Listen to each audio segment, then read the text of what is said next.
came with a dream to LA from Long Island with just $300 in his pocket. His beloved father giving him just 2 weeks to make it. And that he did.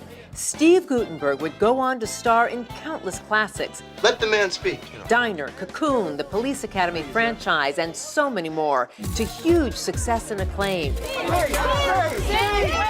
But after a 40-year stellar career, he stepped away from Hollywood to care for his ailing father. He writes about it in intimate detail in his latest book, Time to Thank, where Gutenberg shares the final years of his dad's life. The gift of caregiving and the legacy of a father and son bond that never dies. Actor, author, caregiver, Steve Gutenberg. He is today's LA Story. Hello, everyone, and welcome to a very special edition of LA Stories. I'm Giselle Fernandez, and we are here with iconic actor of so many great films, Steve Gutenberg, who's also a best-selling author. He's written this beautiful book called Time to Thank, where he chronicles just this beloved relationship he had with the man he calls his hero, and really shares the power, the grace of caregiving to aging parents. It is so great to have you here. I'm so nice to be here, and thank you for that lovely introduction. There's not a parent or child who won't be deeply moved by your intimate sharing about caring for your pop. Did it help in the grieving process? Well, no, I don't think so. I was really hurt when my dad passed. And he passed in my arms and my sister's arms.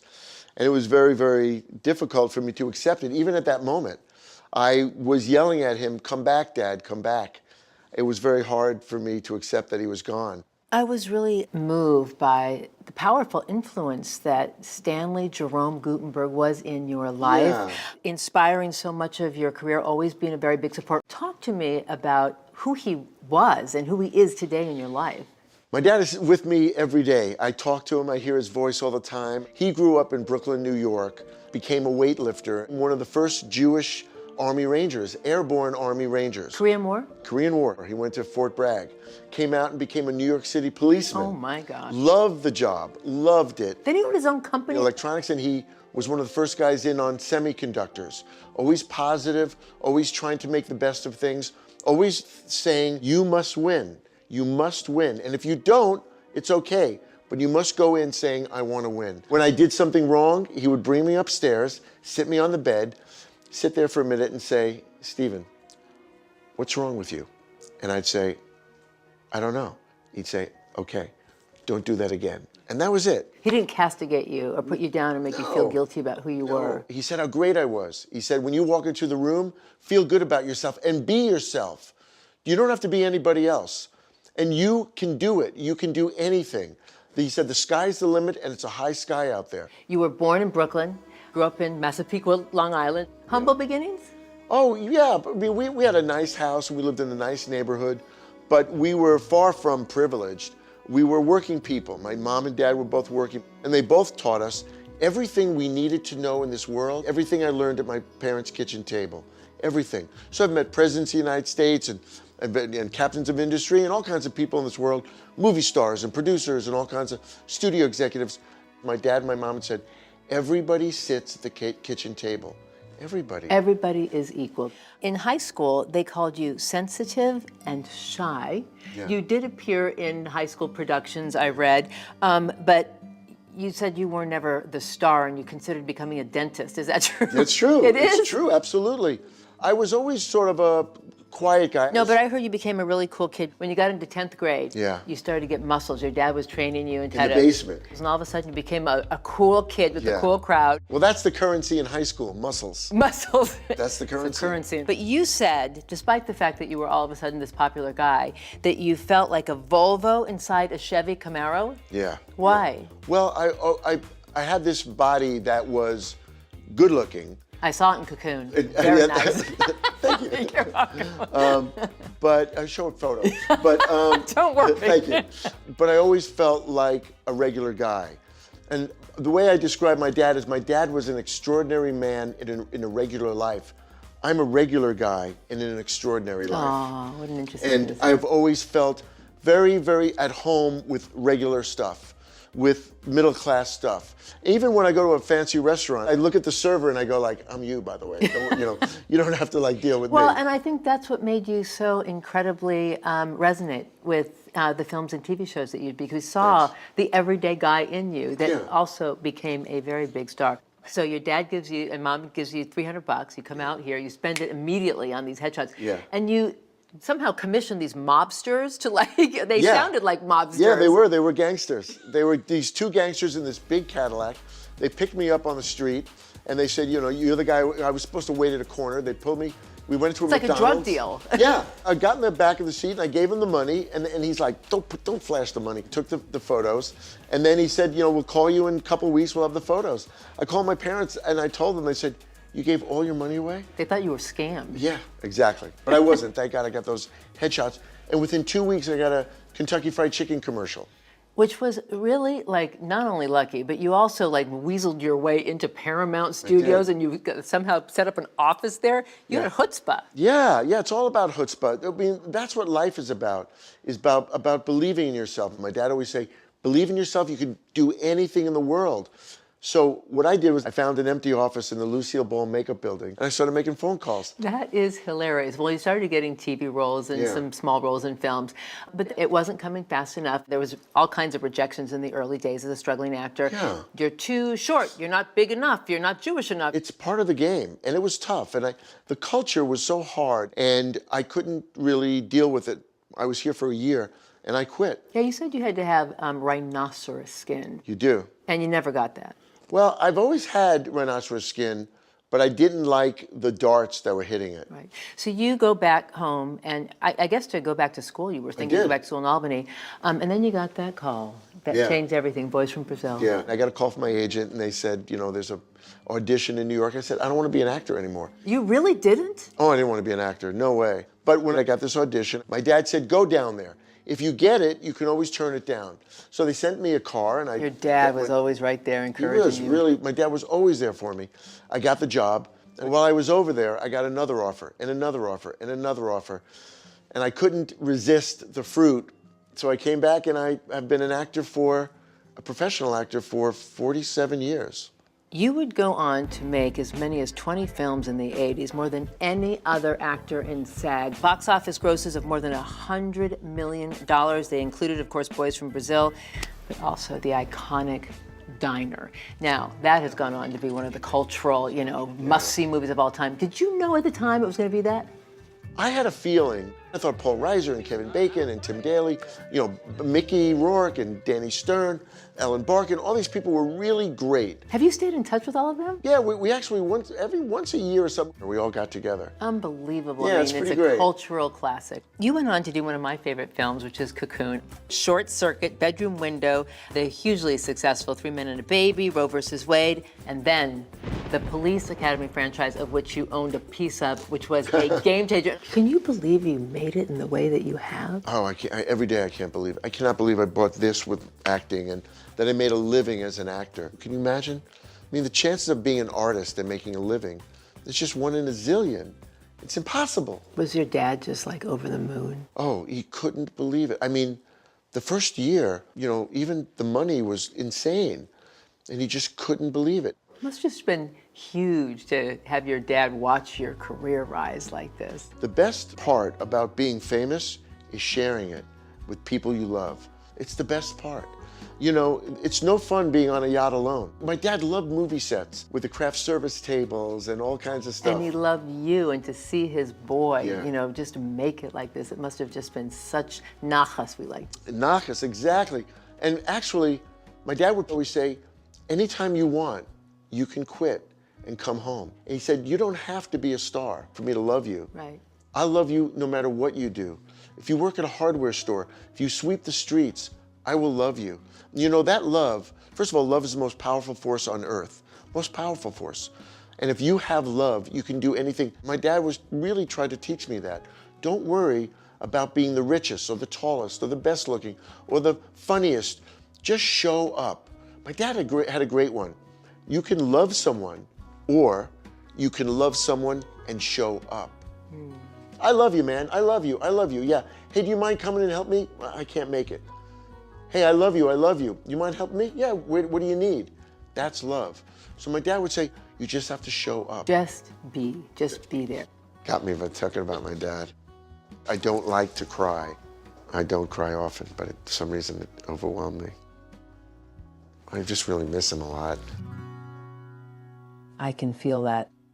We are going to take a break, and when we come back, Steve Gutenberg leaves his career in Hollywood to care for the man he called his hero when he was ailing from kidney disease. When LA Stories comes right back.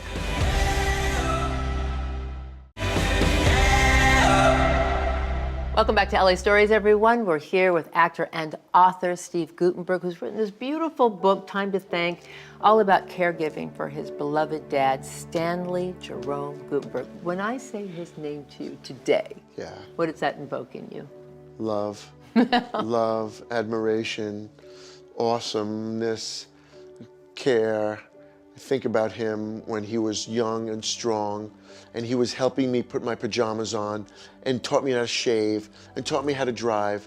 And then when he got ill, I put his pajamas on and I shaved him and I drove him places. Your father lived in Phoenix, Arizona, and he was diagnosed with kidney disease in 2018, and he needed dialysis. You were living here in LA, and you made this decision to get up at 2:30 every morning to make the 400-mile drive to the desert, which is astounding because you said, if my dad has dialysis, we all have dialysis. You, your sisters, went to be with him. My dad needed me and I was there. My dad would always say, don't walk a mile for someone who won't walk across the street for you, but walk 10,000 miles through a hurricane for 1 minute with someone you love. And that love is what brought me to take care of my dad every week. I was really moved by what you wrote about those long sojourns in that car ride.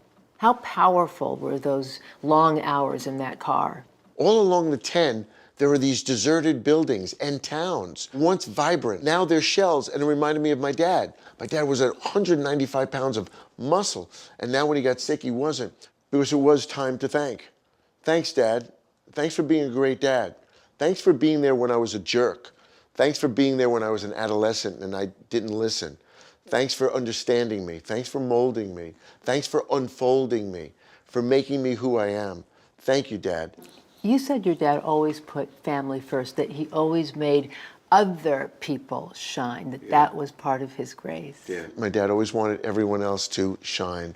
He needed to be the foundation we all stood on. He was pretty great that way. He never missed anything for us kids. Never. Never missed a moment. My dad's favorite thing was to come home, take his jacket off, and open his arms and the kids jump into it, and his wife. My dad was very, very, very family-oriented. You told the greatest story in the book about you were promoting a movie and you had to go on the David Letterman show to promote it, and you got a death threat, and so he went and got literally a bulletproof vest from the NYPD, and then accompanied you to the David Letterman show. Nothing happened. So it was actually a pretty smooth shoot for me. That's a great story. But what did that mean to you that he was there for you? My dad was like having a giant bear with you. Nothing could happen to you, nothing. And I did get a death threat. Why? I don't know. You know, frankly, there are people who don't like me. So hard to believe, but there are. My dad would say, I'll be right here. Yeah, it was like sleeping with a big bear in the house. Yeah. When he got his kidney disease, that was not the first challenge he had with health. Yeah. My dad, one time he had open heart surgery. He was in ICU. It was only one person at a time could visit him, and I was really upset. And I was holding his hand, and he had a tube down his throat so he couldn't talk. He took out 2 fingers, which means, don't worry, everything will be all right. He always said that to you. Everything will be all right. Don't worry, everything will be all right. It'll all work out. And I went, oh my God, talk about strong. You know, my dad's got a tube down his throat. He just had open heart surgery, and he's saying, everything will be okay. He was worried about you. Yeah, he really worried. And he still worries, you know. Even though he passed, I feel him all the time. I found his sign is a white feather. A white feather all the time. The first day after he passed, That morning, I only slept an hour maybe, but I woke up and I opened the front door, and right on the mat in my sister's house, in the middle of the mat, was a white feather. Wow. My dad's sign was white feathers, and this morning I found a white feather. This morning? This morning, yeah, a white feather. I went, thanks, Dad. You believe in those kinds of Oh, yeah. signs. The dead are around. They're around. They live, yeah. Oh, sure. For your dad's 89th birthday, everybody came. You write about it. You had the singing telegram of Earth Angel, which was your father's favorite song. And you write that this was one of the greatest days of his life, that his greatest accomplishment, he felt, was his family. Yeah, and that's what he wanted just from his family, love. For Father's Day or birthdays, he didn't want presents. He just wanted love. Just love me. That is the value of life. That is it. You know, all this stuff, all my stuff, everybody's stuff, that's going away. But what you create in love stays forever. That energy stays forever. That's the real deal. Well, that day, it all was encapsulated for him on that 89th birthday. And 8 months later, after that party, you got that call. It's time for him to go. You write about saying goodbye. You were there. Talk to us about those final moments. Well, I didn't want him to go. My sister had the talk with him. My sister leaned over and said, Dad, it's okay. You can go. You can go. She got up and she walked out of the room, and I grabbed his hand and I said, you're not going anywhere. Dad, you're not going anywhere. You're staying here. Come back, Dad. You're going to come back. And we had a nurse with us, and the nurse put the stethoscope on his chest and said, he's gone. I went, no. No, Dad, no. No, Dad, no, no, no. Dad, come back, come back. I just couldn't believe he was gone. Come back, Dad, come back. If you have parents that have passed, if you loved, it's very, very difficult to accept that they're gone. You feel him with you every day? Yeah, every day. He was so good to me. You miss that love. We're going to go more into all that you learned and the bond that you shared with your dad when LA Stories comes right back.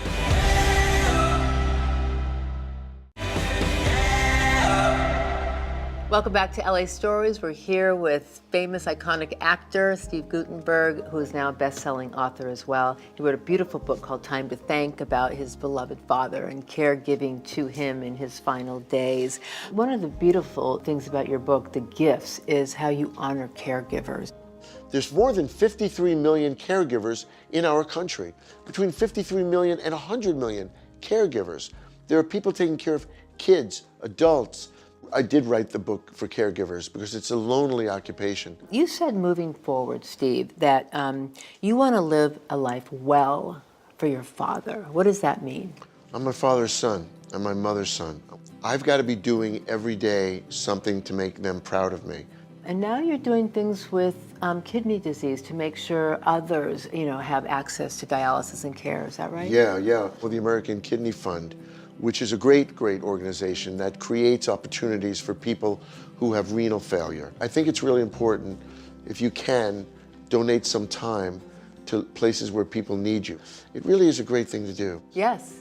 Can I just tell you, so your Instagram is so uplifting. You just share such positivity in this crazy dark world we're living in. Yeah.